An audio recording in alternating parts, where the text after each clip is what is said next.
এই কোরআনের প্রথম নির্দেশটা হচ্ছে কি জানেন? কে বলতে পারবেন? না, এটা তো এখন প্রথম নির্দেশ না, এটা তো শেষ পারা। প্রথম নির্দেশ, হ্যাঁ, প্রথম নির্দেশ নামাজ কই? না, পড়াও নাই।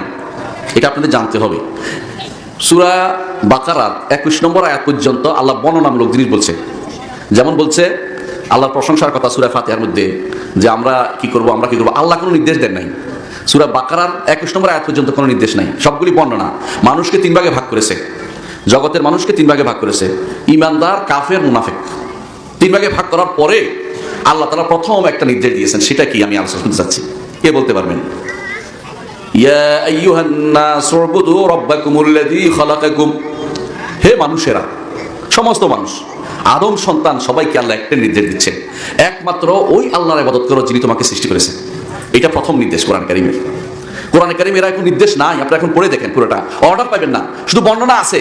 যারা ঈমান আনে তাদের এই পুরস্কার, যারা কাফের তাদের জন্য এই শাস্তি, যারা মুনাফিক তাদের এই সমস্যা, তাদেরকে এই শাস্তি হবে। কিন্তু অর্ডার কি? প্রথম অর্ডার হচ্ছে কোরআনে কারীমে ইয়া আইয়ুহান নাস উবুদু রাব্বাকুমুল্লাযী খালাকাকুম, যে আল্লাহ তোমাদেরকে সৃষ্টি করেছেন সে আল্লাহর একমাত্র তারই ইবাদত করো। একমাত্র আল্লাহর ইবাদতের জন্য আল্লাহ তাআলা আমাদেরকে সৃষ্টি করেছেন। ওয়ামা খালাকতুল জিন্না ওয়াল ইনসা ইল্লা লিয়াবুদুন। জিন এবং মানুষকে আল্লাহর ইবাদতের জন্য সৃষ্টি করেছি। ইবাদত কিসের নাম? ইবাদত কিসের নাম? আপনার কাছে মনে হচ্ছে ইবাদত শুধু সাজদার নাম, তাই না? ইবাদত শুধু সাজদা না। যে জিনিসের মধ্যে আপনার অন্তর গেঁথে গেছে, অন্তর লেগে আছে, বের করতে পারছেন না, অন্তর এমন ভাবে কোনো কিছুর সাথে আবিষ্ট হয়ে গেছে, বের করতে পারছেন না, সেই জিনিস আপনার মাবুদ হয়ে গেছে। কেমনে? আল্লাহ কোরআনে বলছে আফারাআইতা মান ইত্তাখাযা ইলাহাহু হাওয়া আফা আনতা তাকুনু আলাইহি ওয়াকিলা। হে নবী, আপনি কি দেখছেন যে ব্যক্তি তার মাবুদ বানাইছে প্রবৃত্তিকে? প্রবৃত্তি বুঝেন? মনে যা চায় তা মাবুদ হয়ে গেছে। কেন? কারণ মনে যা চায় তা সে করতে রাজি আছে, এইটা তার জন্য মাবুদ হয়ে গেছে, উপাস্য হয়ে গেছে। যে ব্যক্তি টাকার পিছনে দুনিয়ার সব কিছু ছাড়তে রাজি হয়ে যায়, সেই ব্যক্তি টাকার গোলাম হয়ে গেছে। যেই ব্যক্তি সম্পদের পিছনে অথবা মর্যাদার পিছনে, দুনিয়ার মানুষের মর্যাদা পাবে এই আশায় দুনিয়ার সব কিছু করতে রাজি হয়ে যায়, সেই ব্যক্তি মর্যাদার দাস হয়ে গেছে, মর্যাদার পিছনে দৌড়াচ্ছে। যেই ব্যক্তি ওই খেলাধুলার পিছনে দুনিয়া সব ছেড়ে দেয়, সে ব্যক্তি খেলাধুলার দাস হয়ে গেছে। বুঝছেন কিনা? আমার কথা নয়, সাইয়্যিদুল খালক মুহাম্মদুর রাসূলুল্লাহ সাল্লাল্লাহু আলাইহি ওয়াসাল্লাম বলেছেন, তাইসা আব্দুদ দিনার, তাইসা আব্দুদ দিরহাম। দিরহামের দাসের ধ্বংস হোক, দিনারের দাসের ধ্বংস হোক। দিরহামের দাস কেমনে হয়? টাকার দাস কেমনে হয়?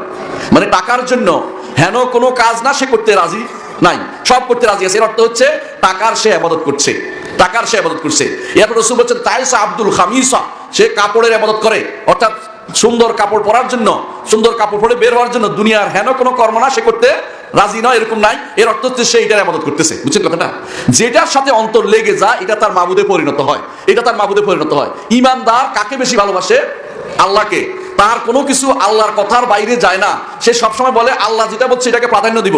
যেই ব্যক্তি আল্লাহর কথার উপরে অন্য কাউকে প্রাধান্য দেয়, মন থেকে দেয়, ভুল স্বীকার করে না, ভুল স্বীকার করলে গুনাহ, কিন্তু ভুল স্বীকার করে না, মনে মনে ঠিক আছে আমি যা করছি সব ঠিক, সেই ব্যক্তি ওই জিনিসের ইবাদত করতেছে, এতে কোনো সন্দেহ নাই। বুঝতে পারছেন? তাহলে বোঝা গেল ইবাদত করতে আল্লাহ নিষেধ করেছে, একমাত্র তার ব্যতীত কারো ইবাদত করা যাবে না, একমাত্র আল্লাহর ইবাদত করতে হবে। কোনো সময় মানুষ তার স্ত্রীর ইবাদত করে। কখন করে বলেন তো? হ্যাঁ, কখন করে বলেন তো?